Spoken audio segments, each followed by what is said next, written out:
बिस्मिल्लाहिर्रहमानिर्रहीम। अस्सलाम वालेकुम। उम्मीद करती हूँ सब लोग अल्लाह पाक के फजल करम से खैर हाफिज़ होंगे और हम भी अल्लाह पाक के फजल करम से खैर हाफिज़ से हैं। माशाल्लाह जी, आज सुबह जब मैं नाश्ता बनाने के लिए उठी तो ये देखिए जी, बड़ा खुशगवार मौसम हुआ हुआ था। हल्की हल्की बारिश हो रही थी और ठंडी ठंडी हवा चल रही थी। काफ़ी यानी कि ज़बरदस्त किस्म का मौसम था, बल्कि बहुत ही इंजॉयबल मौसम था। खैर जनाब, मैंने तो एज़ यूजुअल उठकर अपना नाश्ता बनाना था। मौसम को एंजॉय करते हुए जी मैं आ चुकी थी किचन में। और किचन में आने के बाद जनाब, मैंने गूँधा आटा और आटे को मैंने रख दिए थे रेस्ट के लिए, ताकि उसकी जो कनी वो ख़त्म हो जाए। और ये जो हमारी नंद साहिबा ने उन्हें शिफ्टिंग की थी, उनका शोकेस था, इसका शीशा जी शिफ्टिंग के दौरान टूट गया, बल्कि उनकी ड्रेसिंग का शीशा भी टूट गया था। वो तो उन्होंने कल ही रिपेयर करवा लिया था माशाल्लाह से, अभी इसका रह गया है। तो ये बाहर सहल में पड़ी हुई थी, इसको भी सुबह-सुबह उठकर मैंने और मेरी नंद ने इसको अंदर बरामदे में किया, ताकि बारिश में गीली ना हो जाए। और यहाँ पे जनाब, मैंने नाश्ता बना लिया था और ये थे पराठे और ऊपर रखी हुई थी मैंने रात की रोटी। डेली जी माशाल्लाह मेरा रात की रोटी से नाश्ता होता है, क्योंकि रात को जो है ना रोटी बच जाती है। ये लोग तो नहीं खाते मेरे ससुराल वाले, लेकिन मैं खाती हूँ, क्योंकि हमारी वालदा कहती थी कि ये सारी रात इबादत करती है और इसको खाने का बड़ा सवाब है। खैर जनाब, फिर नाश्ता करने के बाद एज़ यूजुअल नाश्ते के जो बर्तन थे किचन वो साफ़ किया।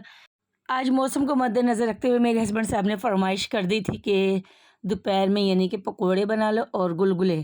ख़ैर पकोड़ों की तो मैंने माज़रत कर ली, मैंने कि एक ही चीज़ मैं बना सकती हूँ, तो मुझसे यानी कि जो आपको पसंद हो वो मैं बना देती हूँ। तो पकोड़े तो ख़ैर जनाब मैंने नहीं बनाए थे, उसकी जगह हमने मँगवा लिए थे गोलगप्पे और साथ में मैं बनाने लगी थी गुलगुले। तो यहाँ पर जनाब हमने पार्सल घर में मँगवा लिया था, इसको मैं बना रही थी। मैंने सारी चीज़ें मिक्स की और उसके बाद जो गोलगप्पे जो थे ना, उसके अंदर मैंने ये जो इसकी फिलिंग थी उसको फिल किया और माशाल्लाह जी यानी कि अपनी फैमिली के हिसाब से सबको डिवाइड कर दिया। अच्छा जनाब, जब मैं गोलगप्पे बना रही थी ना, तो इसके जो यानी कि मिक्सचर था, इसकी फिलिंग वो काफ़ी ज़्यादा थी, तो मैंने बस गोलगप्पे में जो फिलिंग करनी थी वो कर दी। उसके बाद जी ये समझो दही भल्ले हमारे पास बच गए, तो मैंने अपनी बड़ी आपा ने यानी कि मेरी बड़ी नंद ने हमने मिलकर खाए। और यहाँ पर जनाब मैंने बना लिया था गुलगुलों का बैटर। इसे मैंने ऑलरेडी पहले ही डिप करके रख दिया था। मैंने चीनी और आटा इन दोनों का हम वज़न लेकर इसे यानी कि अच्छे तरीके से गूँध कर रख दिया था। इसे अच्छी तरीके से हाथ से फेंटते, लेकिन मैंने हाथ से नहीं फेंटा, इसे मैंने अच्छे तरीके से फेंट लिया था। अभी भी मज़ीद इसे मैंने फेंटना था, क्योंकि इसमें चीनी के भी ज़र्रात थे। तो इसमें मैंने थोड़ी-सी छोटी इलायची डाली थी। बाज़ लोग इसमें यानी कि सफ़ेद ज़ीरा भी डालते हैं, सौंफ भी डालते हैं, लेकिन मेरे बच्चे जो हैं वो लाइक नहीं करते। वो तो छोटी इलायची भी नहीं डालते, तो इसको मैं पाउडर बनाकर डालती हूँ, लेकिन यहाँ पर पाउडर मैंने नहीं बनाया, तो मैंने बस इसके अंदर साबुत ही छोटी इलायची शामिल कर दी थी। और ये देखिए जी, हमारा जो मिक्सचर है ना बैटर गुलगुलों का, वो रेडी हो चुका है और मैं इसको अच्छे तरीके से अभी बीट कर रही थी। और ये देखें जी, हमारा जो बैटर था ना, उसको फिर मैंने यानी कि तैयार करने के बाद बनाना स्टार्ट कर दिए थे गुलगुले। और बड़े मज़ेदार किस्म के गुलगुले बने थे। एक तो हमने पहले चटपटे जी खाए गोलगप्पे, साथ में जो बच गए थे उसका मीज़ा, यानी कि जो दही बल्ले बच गए थे हमने वो खाए, उससे एंजॉय किया। तो काफ़ी ज़्यादा अल्लाह का शुक्र है कि आज हमारा मौसम को देखते हुए एंजॉय हो गया था। यहाँ पर जो हमारे गुलगुले थे ना, वो अपना कलर चेंज करा था, हमने इन्हें करना था गोल्डन ब्राउन सा। तो ये देखिए जी माशाल्लाह, हमारे जो गोल्डन ब्राउन होने वाले हैं ये गुलगुले। और इसको फिर यानी कि एक पुर मैंने निकाले थे। ये देखिए जी, फाइनल इसकी लुक ये है कि इस तरीके से हमने इसको फ्राई करना था। इसे भी मैंने पहले प्लेट में यानी कि जो पहला पोर था वो मैंने निकाला, और बाद में जी मेरा बेटा आ गया ज़ुहान और ज़ाविर, वो कहते मम्मा हमें ही दे दें पहले। तो इन्हें मैंने देना, ये लेकर चले गए जी बाहर। बाहर इनके दोस्त खड़े हुए थे, सामने वाले यानी कि हमारे हमसाए, तो उन्होंने टेस्ट किया, तो वो बच्चा भागकर मेरे पास आया पूछने के लिए, मम्मा पूछ रही हैं कि आंटी ये आपने कैसे बनाए हैं? तो मैंने भी उन्हें रेसिपी बताई, फिर मैंने बाद में उन्हें भी थोड़े से भेज दिए थे, क्योंकि मेरी बड़ी ननद कहती कि ठीक है, उन्हें भी थोड़े से टेस्ट करवा दो आप। तो बनाया तो मैंने अपनी फैमिली के अकॉर्डिंग ही, तो बस ये एक ही प्लेट बनाई थी, क्योंकि मैंने सोचा कभी पता नहीं इनको समझ में आते नहीं आते। मेरे हस्बैंड तो बड़े शौक से खाते हैं, बाकी जो मेरे ससुराली ना, वो नखरे बड़े करते हैं चीज़ों में। ये ऐसे नहीं, ऐसे ऐसे नहीं, ऐसे होनी चाहिए थी। इसलिए भी मैंने कभी मैं अपनी फैमिली के हिसाब से, बड़ी आपा के हिसाब से बना लेती हूँ, अगर किसी ने खाने होंगे तो खा लेंगे। इसी तरह जी गुलगुलों के 3-4 पूर मैंने निकाले, तो ये देखिए जी हमारे गुलगुले जी माशाल्लाह रेडी हो चुके थे। ये इसकी फाइनल लुक, और ये प्लेट हमने टोटली बनाई थी। यकीन करें बड़े ही टेस्टी थे। एक तो मौसम बड़ा अच्छा था, खुशगवार था, ऊपर से ये मज़ेदार किस्म के गुलगुले बने थे, तो हमने इसको बड़ा एन्जॉय किया। अच्छा यहाँ पर ना ये बने हुए थे, गरमा-गरम थे ना, मैंने सोचा मैं आपको इसको तोड़ कर दिखाऊँ और इसकी सॉफ्टनेस दिखाऊँ कि देखिए कितने सॉफ्ट से और यम्मी किस्म के ये बने हुए थे।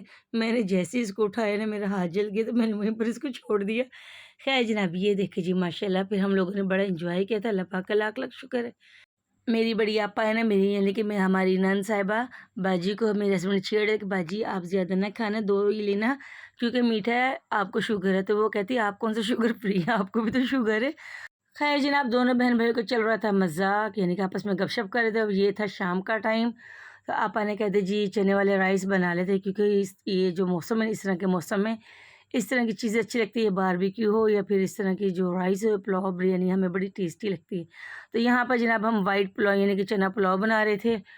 तो बाकी जो ये डब्बे थे मेरी नंद साहिबा जो जिन्होंने शिफ्टिंग की है ना, उनके बाकी तब इनका सामान ऊपर ये वाली रूम में पैक पड़ा हुआ है। अभी तो वो खोलना उनको उन्होंने सेट करना है।